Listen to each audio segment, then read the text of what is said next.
আমাদের যে দক্ষিণ কলকাতার নেতা, এ এখন দলের কাছে একটা খুবই বিড়ম্বনার কারণ। কারণ কখনো ওর ছবিতে বিচ্ছিরি বিচ্ছিরি কথা লিখে দেওয়ালে টাঙিয়ে দিচ্ছে, কখনো মুখে চুনকালি লেপে দিচ্ছে।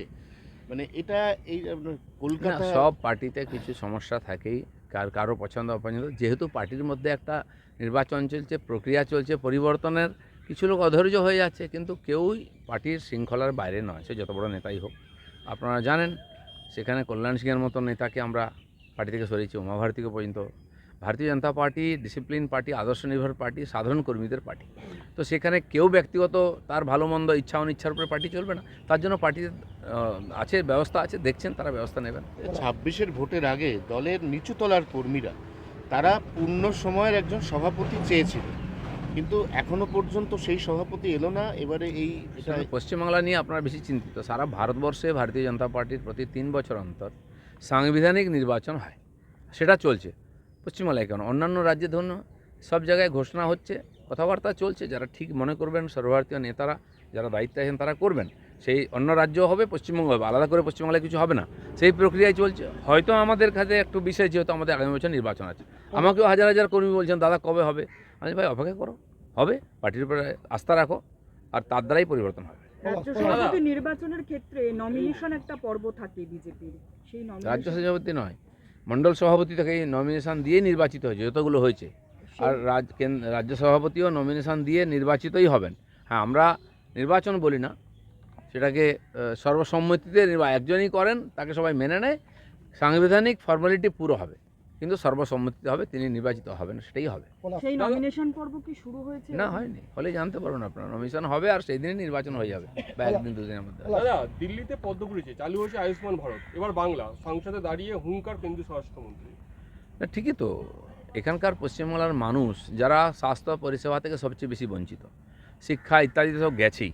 তো গরিব মানুষকে আপনি চিকিৎসা দিতে পারেন, আপনাকে বলবে ডাক্তার পাই না, আমি কী করবো? বড় বড় হসপিটাল কেন্দ্র সরকারের টাকায় চলছে, সেখানে হসপিটালে ডাক্তার নেই, মানুষের কাছে বেড নেই, কুকুর মানুষ এক জায়গায় শুয়ে আছে, বাচ্চা চুরি হয়েছে, কুকুরে নিয়ে যাচ্ছে, এই পরিস্থিতি কেন তৈরি হবে? তো সেখানে যদি কেন্দ্র সরকার সাহায্য করছে, আপনাকে 40% টাকা দিতে হবে বলে আপনি করছেন না, কারণ আপনার নাম হবে না, আপনি নিজের নামে করে চালাতে পারছেন না। তো পশ্চিমবাংলার মানুষ কী পাপ করেছে আপনাকে ভোট দিয়ে? কেন তারা বঞ্চিত হবে? সে কথা আমরা বারবার বলেছি, আমাদের কেন্দ্রীয় মন্ত্রীও সেই কথাই বলছেন। আর আমরা এটা এখানকার মানুষের জীবন পরিবর্তনের যা যা করার দরকার সব করব। রামনবমীতে রাজ্যের 43 জায়গায় হামলার আশঙ্কা প্রকাশ করে পুলিশকে চিঠি হিন্দুত্ববাদী সংগঠনে। না, একটু অ্যাড করে দিই। মদন মিত্র বলেছেন যে ওরা রেকি করেছে, 43 জায়গায় হামলা হবে, ওরা কি করে জানলো? শুনুন, মদন মিত্র কী বলছেন? উনি কি সরকার চালাচ্ছেন? উনি কে সরকারের? আর যদি বলার থাকে, ওনার দায়িত্ব সরকারকে সচেত করা। উনি একজন এমএলএ, পার্টির প্রতিনিধি, উনি সিনিয়র লিডার, উনি বলুন যে এই সম্ভাবনা। উনি ভয় দেখাচ্ছেন বলে রামনবমী হবে না, যদি মনে করেন ভুল করছেন। আমি তো সমস্ত বাংলার হিন্দু সমাজকে আহ্বান করব, রামনবমীর উৎসব শোভাযাত্রা করার আপনার অধিকার আছে, আপনি পুলিশকে জানিয়ে দিন।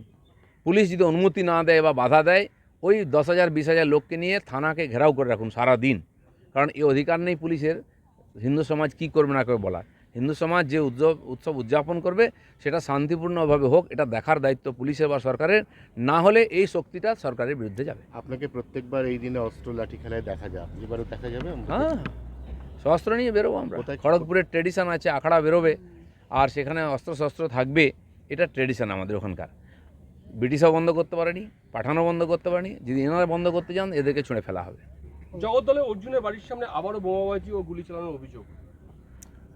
গুলি চলাটা ওখানে কোনো ঘটনা নয়, এটা কোনো নিউজ নয়। যেদিন গুলি চলে না ব্যারাকপুরে, সেদিন হচ্ছে খবর যে আজ গুলি চলেনি। একজন বলেছিল আমাকে মজা করে, সন্ধ্যাবেলা জল টল খেয়ে বাড়ি আসে, তাকে একজন ধমকেছে, এই তুই রোজ রোজ মদ খাস কেন? বলে, না বাবা, আমি রোজ খাই না, সপ্তাহে 2 দিন খাই। কোন 2 দিন? যেদিন বৃষ্টি হয় খাই, আর যেদিন বৃষ্টি না হয় সেদিন খাই।